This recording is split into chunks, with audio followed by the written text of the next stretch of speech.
Bienvenue dans ce web training numéro 36, donc qui concerne les nouveautés Pamir donc 2024.2b, donc qui sort ce jour.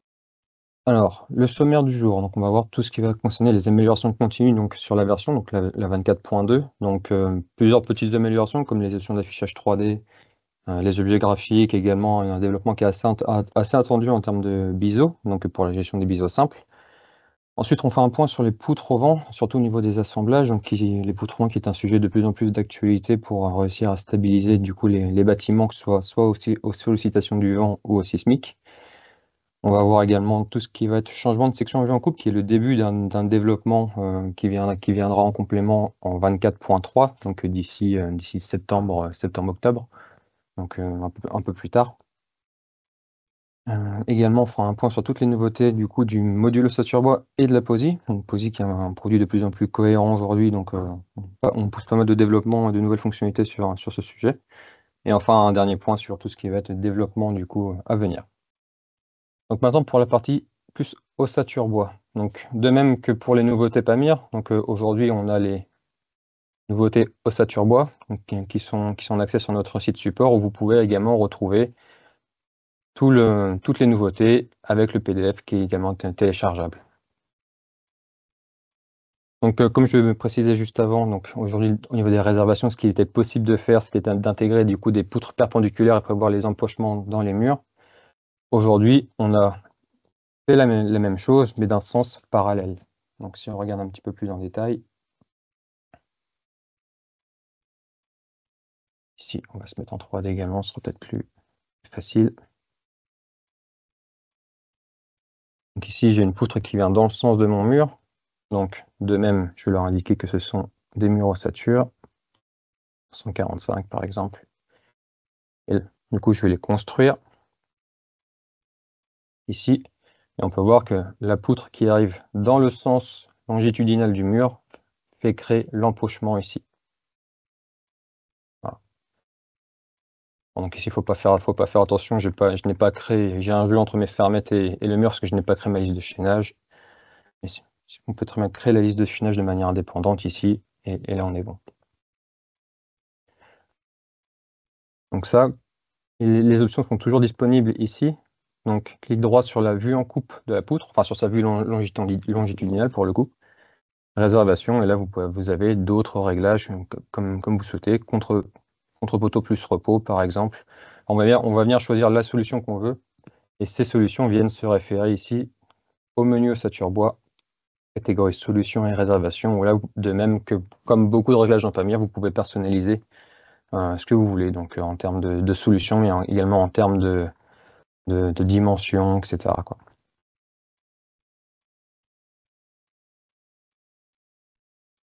Donc ensuite, donc, ça va être la création de multimurs. Donc pour ceux qui ont connu, on va dire, Wood Engine, c'est quelque chose qui va leur parler. Donc ça va être le principe de combinaison de 3 murs ensemble, ici.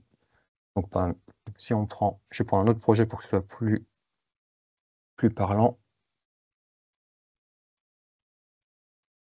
Donc là, par exemple, j'ai 5 petits murs, et au lieu de faire 5 plans de montage et 5 murs à transporter, ce qu'on pourrait très bien imaginer, c'est venir fabriquer ces 3 petits murs ensemble, d'un point de vue, on va dire, production, et venir les couper sur site.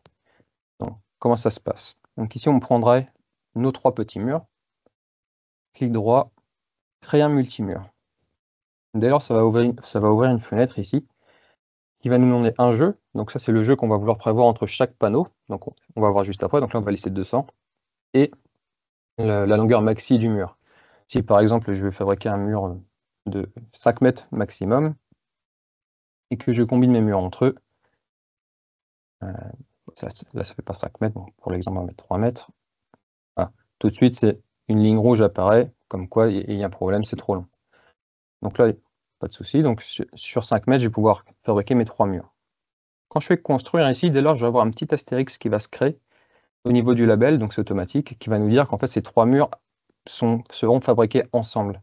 Le fait d'avoir fait ça ici, ça a déclenché du coup le mur ici. Et si je l'ouvre, on peut voir que du coup on a nos 3 petits murs. Donc on voit ici YV5 plus 6 plus 8, que je ne vous ai pas montré, mais qui sont également personnalisables au niveau du nom, bien entendu. Et ici, on va venir retrouver du coup la coupure sur site de 200 mm qu'on aura réglée. Voilà. Donc ça permet vraiment la fabrication d'un mur entier simple, composant 3 murs à recouper sur site. Pour des questions de transport, ça peut être plus simple. Quelques clients font ça. Donc voilà, donc c'est dorénavant disponible. Et j'en profite d'être sur cette vue ici pour montrer qu'on a rajouté également les marqueurs d'orientation ici. Donc là, en l'occurrence, ce sont 3 murs qui sont ensemble, donc d'où la triple orientation. Si je prends un mur simple en plan de montage, on a ici cette petite vue en plan qui vient montrer un peu les murs et en surbrillance le mur en question, et avec la flèche pour évidemment montrer l'orientation du mur. On peut voir la partie gauche ici qui correspond du coup avec la flèche. Ceci, c'est un petit paramètre qui est également implanté dans les plans de montage ici, donc position répartition, où vous pouvez très bien personnaliser la taille ou la mettre en bas à gauche ou en bas à droite. Voilà. Par exemple. Donc ça, c'est pareil, c'est quelque chose qui était assez demandé au moins pour savoir de quel panneau on parle lorsqu'on est sur les plans de montage. Ensuite, tout ce qui va être en taille. Donc là, je vais vous montrer directement pour que ce soit plus parlant.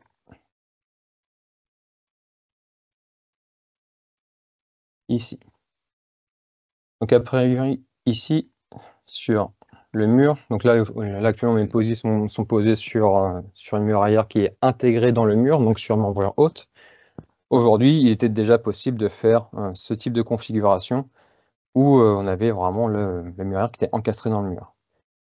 Maintenant, si on affiche uniquement les bois, ce qu'il est possible de faire lorsqu'on sélectionne ce bois-ci, c'est de venir indiquer, forcément créer les entailles, et dans la largeur cible ici, de pouvoir venir jouer sur la profondeur de l'entaille.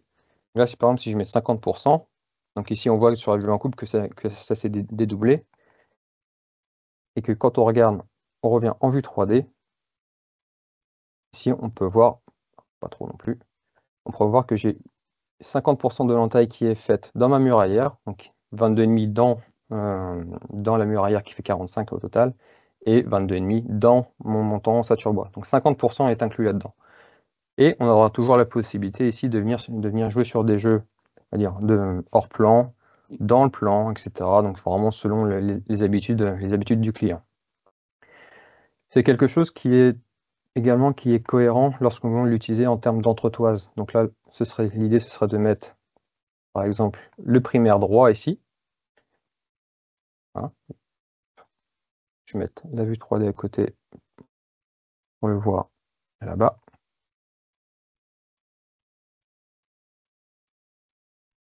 Et lorsque je sélectionne mon bois, donc j'ai toujours la possibilité de jouer sur 50% de profondeur, mais également de pouvoir le mettre à plat si je le veux.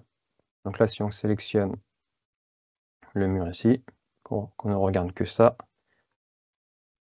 et qu'on retire l'isolation, et qu'on rajoute un peu de transparence, un petit peu pour voir un petit peu l'entaille. Voilà. Donc là, on peut voir par exemple que j'ai bien 50% de mon entaille d'un point de vue extérieur, donc j'ai 50% qui sont entaillés dans le montant et 50% qui sont entaillés dans la liste qui est mise à plat. Donc, bien entendu, ça n'empêche pas de faire des entretoises qui sont comme d'habitude, mais encore une fois, c'était une demande qu'on avait eue qui était également cohérente et du coup qu'on a ajouté dans le logiciel. Donc à plat, à champ, en ayant toute la liberté, on va dire, de profondeur d'entaille avec les jeux.